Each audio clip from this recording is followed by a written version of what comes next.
အသက်30ရပေါ့ကိုကြီးပြီပေါ့ဘိုးတော်ပေါ့နော်သူများတွေဘိုးတော်ခေါ်တယ်အဲ့နဲ့ကိုကြောင်ထိုးထားရတယ်အဲ့ရွာလေးတရားကျွန်တော်ရောက်ပါအဲ့ဒါဟိုကိုကြောင်ထိုးထားအသက်30လောက်ကကြောင်ထိုးထားအဲ့ဒီရွာရောက်တော့40လောက်ရှိ40လောက်ရှိတော့ဘယ်လိုဖြစ်လဲဆိုတော့ဟို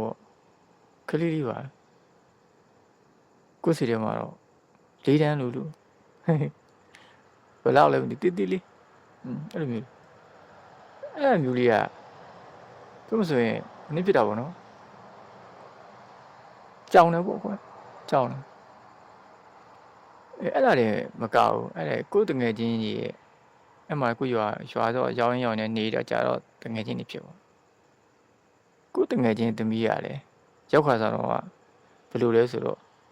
ဟိုကိုလုံးဒီလေးနဲ့အပြင်ထွက်လာတာကိုလုံးဒီနဲ့အပြင်ထွက်ပြီးလက်လေးနဲ့ပဲသူဖုံးပြီးတော့စကားပြောတာအေးအဲ့လိုနော်အဲ့လောက်ငယ်တာအဲ့ကောင်မလေးအဲ့ကောင်မလေးကနေရာကြာလဲကြာပါမယ်ဟောပေါ့နော်အဲ့လိုမျိုးဖြစ်တာပေါ့အဲ့တော့ဒီ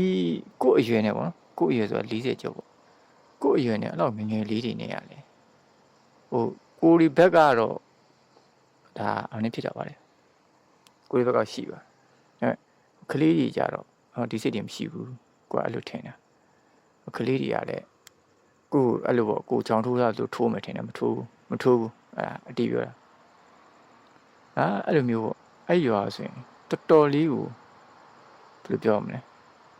စမ်းပွင့်တယ်လို့ပြောရမလားမသိဘူးเนาะအဲ့ရွာမှာတော်တော်လေးကိုကျွန်တော်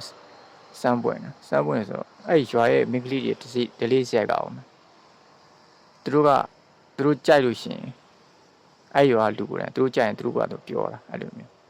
သူတို့ကြိုက်လို့ရှိရင်ချမ်းသာလားဆင်းရဲလားသူတို့မသိဘူးသူတို့ကြိုက်ရင်သူတို့ယူမယ်သူတို့ကသူတို့ပြောယူတယ်အဲ့ရွာရဲ့ဒလေးကပေါ့နော်အဲ့လိုမျိုးအဲ့လိုဖြစ်တယ်တကယ်ပြောအဲ့လိုပေါ့လိုက်ပြောတဲ့အဆင့်တော့မဟုတ်ပေါ့နော်သူတို့ရဲ့တဘောကတကယ်ကူးကိုတကယ်ကြုံတော့အဲ့လိုချောလာလေးတွေငယ်လေးတွေစိတ်ဝင်စားရတယ်အဲ့မှာဘယ်လိုပြောရလဲဆိုတော့ဒီကိစ္စဟိုပါပေါ့နော်အသက်အရွယ်နဲ့မဆိုင်ဘူးလို့တစည်းဥစ္စာနဲ့မဆိုင်ဘူးလို့အဲ့ဒါ